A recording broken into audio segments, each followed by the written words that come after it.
Hello my Boaty Chums and welcome back. Today on Captain Matt's Boatworld, Boaty Knots. Let's start with a nice easy one, the Clove Hitch. Start off by hanging your fender over your rail. Bring the line over the top of the rail towards the inside of the boat. Then pass the tail end back underneath the rail towards the outside of the boat. It doesn't matter which side of the fender you send the tail at this point. Next, pass the tail end across the fender line and over the rail, creating a small triangular gap between the rail, the fender line and the tail. Pass the tail once more underneath the rail, bringing it up through the triangular gap that you have just created. Using the slack, set the height of your fender and pull the tail up tight. The tail can now come down towards you, leaving that classic clove hitch shape.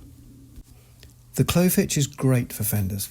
It's quick and it's easy to adjust, but it can work loose over time, so it's an idea to finish your knot off with a couple of half hitches if you're going to leave the fenders there for any length of time. Another super easy one, the round turn and 2 half hitches, ideal for attaching the end of a line to a rail, to a ring or even to a bollard. To keep things simple, we're going to attach to this rail. Pass the line from the inside of the boat, over the rail and back underneath. Now it doesn't matter which side of the line you go, but pass the tail over the rail one more time and again back underneath. The tail goes over the line, forming a loop. Now the tail goes under the line and through the loop. Pull the tail tight and repeat the last step to place the second hitch. And you should end up with something looking like this. The reef knot is used for joining 2 lines of the same diameter. Take the right hand line and pass it over the top of the left hand line. Now pass that right hand line underneath the left hand line, right over left and under. Once you've pulled both ends through, you can start on the second part of the knot. Take what has now become the left hand line and pass it over the right hand line. It then passes underneath the right hand line, left over right and under. Now bring that same line up through the centre of the knot and pull it out to your right. Pull everything tight and you'll have a very classic reef knot shape. The figure 8 knot, or the Flemish knot, is basically a stopper knot to stop lines from sliding through fixed rigging. Start off with a bend in the end of your line, leaving enough spare to build the rest of your knot. Pass the tail behind the line, forming a loop in the bend. Now cross the line with the tail again, this time passing in front of the line. Now drop the tail down through the front of the loop. Pull both ends of the line and the tail tight, and you should end up with something like this. The sheet bend is used for joining 2 lines of differing diameters. Take one line, usually the larger of the 2, and form a bend in the end of it. Bring the second line up through the loop and move to one side.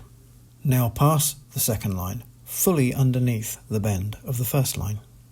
The second line now passes back across the top of the bend, but underneath itself. Pulling everything tight here gives you a single sheet bend.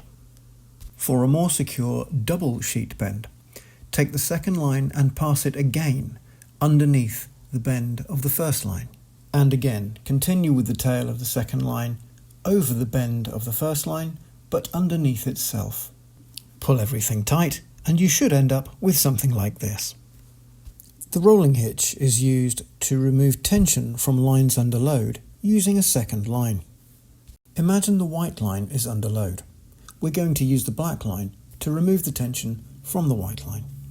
Take the black line, pass it over the white line and back underneath in the direction of the load. The black line now crosses in front of itself and up and away from the load. The black line now passes up in front of the white line for a second time and then down behind both lines in the direction of the load. The black line now crosses back over itself, up and away from the load. The black line now passes down behind the white line once more. Finally, the black line comes back up in front of the white line, but behind the last loop you made in the black line. Pull everything tight and you should have something like this. The bowline, used for placing a loop in the end of a line. The great advantage of the bowline is that no matter how much tension you put on that loop, once you're finished with it, you can always remove the knot. Start with the tail hanging down towards you. Make a simple loop with the tail passing in front of the main line. Remember, this loop is not the loop that will be in the end of your line. This loop is going to form the basis of your bowline knot. Pass the tail up through the back of the loop.